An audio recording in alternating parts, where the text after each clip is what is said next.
त्यांची कल्पना खरंच खूप छान आहे की विद्यार्थ्यांना जर आपण प्रोत्साहन केलं आणि त्यांचं जर कौतुक केलं तर ते नक्कीच पुढे जाऊन त्यांना सुद्धा धीर वाटतो की आपण केलेल्या कामाचं म्हणजे आपल्याला फळ भेटतं आणि ते तसंच पुढे काम करत जातात.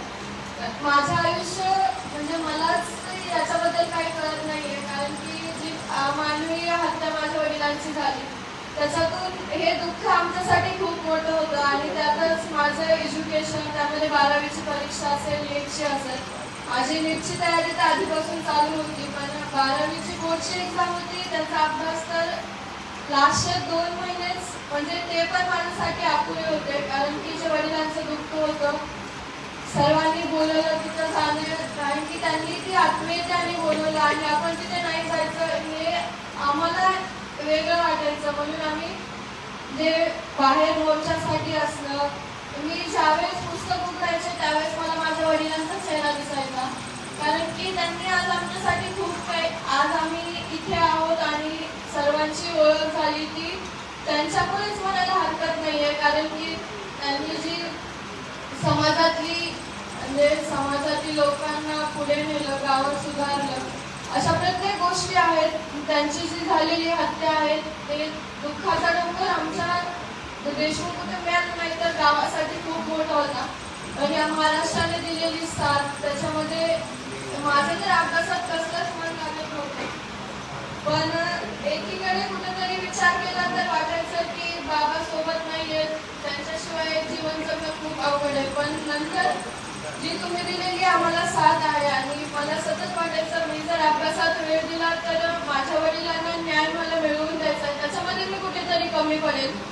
पण ज्यावेळेस तुमच्या सर्वांचा हात आमच्या हातात आला, तुम्ही चाचाच्या आमच्या कुटुंबाच्या पाठीमागे खंबीरपणे उभा राहिलात, मला त्यावेळेस ते कुठेतरी वाटलं की माझ्या वडिलांना न्याय मिळवून देण्यासाठी आपण सर्व आहोत, सर्वजण आहेत आणि तुम्ही तर म्हणजे अशा आमच्या पाठीमागे आहात की तुम्ही आमची साथ कधीच सोडणार नाही हा विश्वास मला आहे. जसं न्याय मिळूच तर नाही तर आमच्या पुढील वाटचालीसाठी जे माझे लहान भावंड आहेत त्यांना सुद्धा तुमची खरंच खूप गरज आहे. जसं तुम्ही आजपर्यंत आम्हाला साथ दिली तशी आमच्या पुढील आयुष्यात देखील तुम्ही साथ द्या. मी तुम्हाला विश्वास देते की जसं तुम्ही आमच्या म्हणजे माझ्या वडिलांच्या डोळ्यात कसं आमच्याबद्दलचं स्वप्न होतं, त्यांना आम्हाला पूर्ण मोठं झालेलं पाहायचं होतं, पण आमच्या आयुष्यात ही वाट आमच्या आयुष्यात येईल हे आम्हाला देखील वाटलं नव्हतं. कारण की आमचे जे स्वप्न होते त्यांच्याबद्दल त्यांच्या डोळ्यात जे आमच्याकडून त्यांनी पाहिलेलं स्वप्न होतं आणि आम्हाला ते स्वप्न पूर्ण करून दाखवायचे, आम्ही ते नक्कीच पूर्ण करून दाखवू. पण या वाटेवर आम्ही असू की ते आमच्या त्या स्वप्नामध्ये नसतील, पण वडीलधाऱ्या व्यक्ती चाचा वडील गेल्यानंतर चाचा आणि तुम्ही सर्व वडीलधारे जे लोक आहात त्यांनी माझ्या वडिलांच्या नंतर तुम्ही खरंच मला खूप साथ दिली, त्याबद्दल मी तुमचे खरंच आभार मानते. आणि सक्सेस म्हणजे मला असं वाटतं की सक्सेस एक अशी गोष्ट आहे की ती संकटानेच पूर्ण होते. संकट म्हणजेच सक्सेस. संकटातूनच आपण शिकतो की आपल्याला पुढे कसं जायचंय आणि संकटांना आपण खरंच तोंड दिलं पाहिजे, कारण की जर आपण त्या संकटांना तोंड नाही दिलं तसंच घाबरून घरात बसलो आणि त्या संकटाची जर भीती बाळगली तर त्या संकटांना काही अर्थच राहत नाही. जर त्या संकटांना आपण पूर्ण केलं तर जी शक्ती आहे, जो देव आहे, तो आपल्याला संकट पाठवतच असतो. आयुष्यच संकटांनी पूर्ण भरलेलं आहे, पण त्याच्यातून संकट झाल्यानंतर तर आपण विचार करत बसतो की हे संकट आलंय मला खूप मोठे, मी त्याचा विचार करत बसलो तर आपल्याला पुढे जाण्याचा मार्गच काही दिसत नाहीये. पण त्या संकटातून आपण काही पॉझिटिव्ह गोष्टी घेतल्या की हे संकट आलं आणि संकट असे नसतात की ते कधीच पूर्ण होत नाही. संकटातून आपण नवीन काहीतरी शिकलो तर ते संकटही आपल्याला खूप छोटे वाटतात. माझं जे यश आहे ते माझ्या वडिलांमुळे आणि तुमच्या सर्वांच्या साथीमुळे.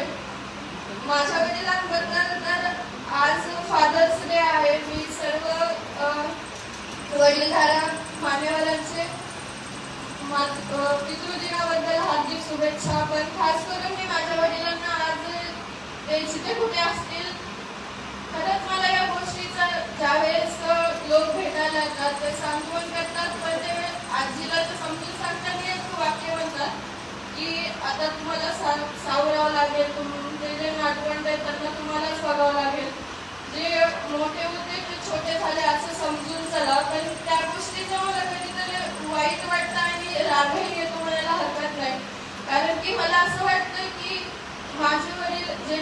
म्हणतात की ते यायच्या वाटेला परत गेले नाहीयेत, पण ह्या गोष्टीवर मला आतापर्यंत कधीच म्हणजे विश्वासच नाही बसला की ते परत यायच्या वाटेवर गेलं. त्यावेळेस लोक कसं म्हणतात त्यावेळेस मला खरंच राग येतो आणि मला आत्ता देखील वाटतं की माझे वडील तुमच्याच इथे सर्वांमध्ये कुठेतरी बसलेले आहेत. मला त्यांचा सतत तो हसरा चेहरा आठवतो आणि सतत वाटतं की ते नक्कीच ते आपल्यातून गेले नाहीयेत, ते आपल्या सोबतच आहेत. माणूस शरीर रूपाने आपल्या सोबत असण्यापेक्षा तो आपल्या मनामध्ये आपल्या आणि त्यांच्या विचाराने आपल्या सोबत असला पाहिजे.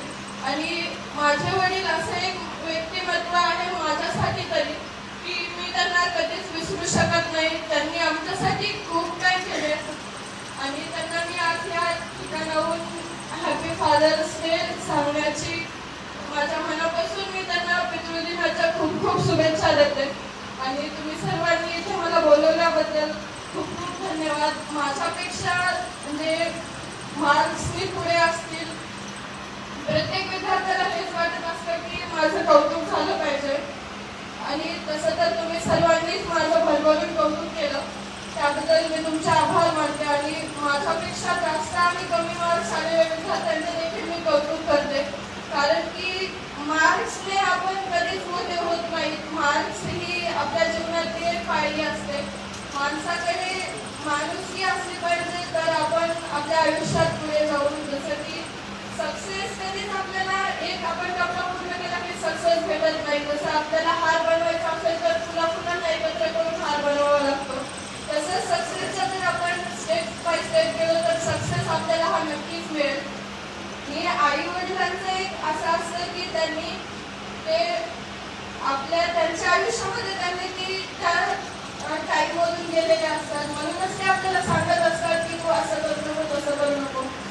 म्हणजे ज्यावेळेस मी कोणाला एका वडिलांना आणि त्यांच्या लेकीला बघते त्यावेळेस मला खरंच माझ्या वडिलांची खूप आठवण येते. त्यांच्याकडे टाईम नव्हता आम्हाला द्यायला, पण त्यांनी जितक्या वेळ घरी असायचे त्यावेळेस सतत आमच्या आनंदात त्यांनी म्हणजे तो आनंद आमच्यासाठी खूप वेगळा होता.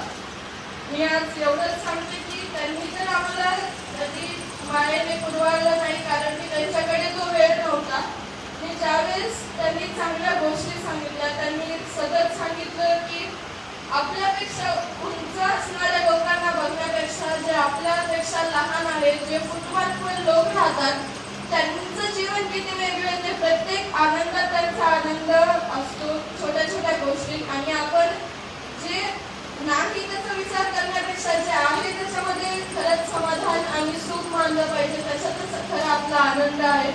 त्यांच्या त्या गोष्टी त्यांचे ते विचार आम्हाला सतत आठवत राहतात आणि ते आमच्यातून गेले नाहीयेत, आपल्या सर्वातच ते आहेत. मला प्रत्येक मोर्चात प्रत्येक कार्यक्रमात असं वाटत असतं की माझे वडील माझ्या समोर आहेत, ते मला ऐकतात आणि त्यांनी जे आज ते कुठेतरी असतील तरी त्यांच्या आशीर्वादाचे हात आणि तुमच्या सर्वांच्या आशीर्वादाचे हात आमच्या पाठीवर राहू द्या एवढीच अपेक्षा करतो. आमच्या चॅनलवर नवीन असाल तर सबस्क्राईब बटनावर क्लिक करा आणि बेल आयकॉन प्रेस करा.